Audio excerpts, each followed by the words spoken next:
Hi, hello, welcome to Santhi Special. Agar coconut, இது வந்து இளநீ தண்ணி தேங்காய் கொஞ்சம் துருவி வச்சிருக்கேன். இது எல்லாத்தையும் வச்சு என்ன செய்ய போறோம்னா ஒரு கோகனட் ஜெல்லி தான் செய்ய போறோம். எப்படி செய்யறதுன்னு பார்க்கலாம் வாங்க. கொஞ்சம் அகர் வச்சிருக்கேன். இதில் தண்ணி ஊற்றிக்கலாம். இது மெல்ட் ஆகட்டும்.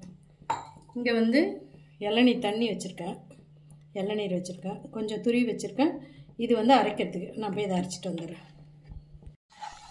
அகர் வந்து நல்லா கரையுது. இது ஃபுல்லாகவே கரைஞ்சிடும்.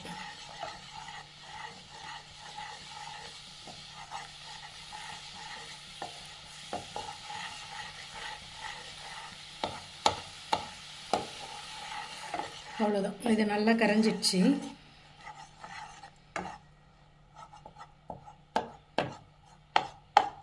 இப்போ இதில் வந்து நான் வந்து இந்த தேங்காய் அடித்து வச்சுருக்கேன்ல இளநியோட வழுக்க, இதில் கொஞ்சம் சுகரும் போட்டு அடித்து வச்சுருக்கேன். இப்போ இதையும் போட்டுக்கிறேன்.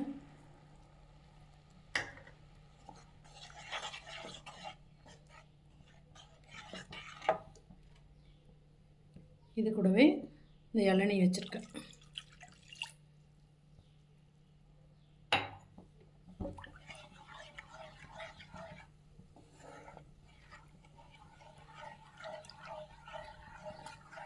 இளநீ தண்ணி ஊற்றியாச்சு. இளநியோட அந்த வழுக்கையும் போட்டாச்சு. இதில் இந்த துருவி வச்சுருக்கிற இந்த தேங்காயும் போட்டுக்கலாம். இளநீ தான், இளநீருடைய வழுக்கை தான். இதை வந்து அந்த பவுலில் ஊற்றிடலாம். இல்லை, நீங்கள் கட் பண்ணு. அவ்வளோதான். இந்த பவுலில் ஊற்றி இதை அப்படியே வந்து ஃப்ரீசரில் வைக்க வேண்டியது தான். கோகனட் புட்டிங் ரெடி ஆகிடுச்சு. இப்போ ஃப்ரீசரில் வைக்கலாம். கோகனட் ஜெல்லி சூப்பராக ரெடி ஆயிடுச்சு. இப்போ தட்டில் கொட்டி பார்க்கலாம்.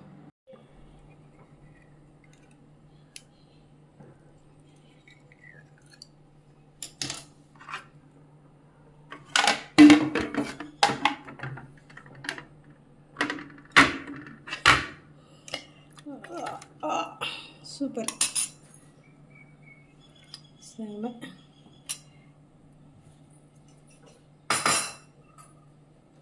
செம டேஸ்டியான கோகனட் புட்டிங், கோகனட் ஜெல்லி எப்படி வேணால் சொல்லலாம். சூப்பராக இருக்குது. செம டேஸ்ட்டாக வந்திருக்கு. பிடிச்சிருந்தா நீங்களும் செஞ்சு பாருங்கள்.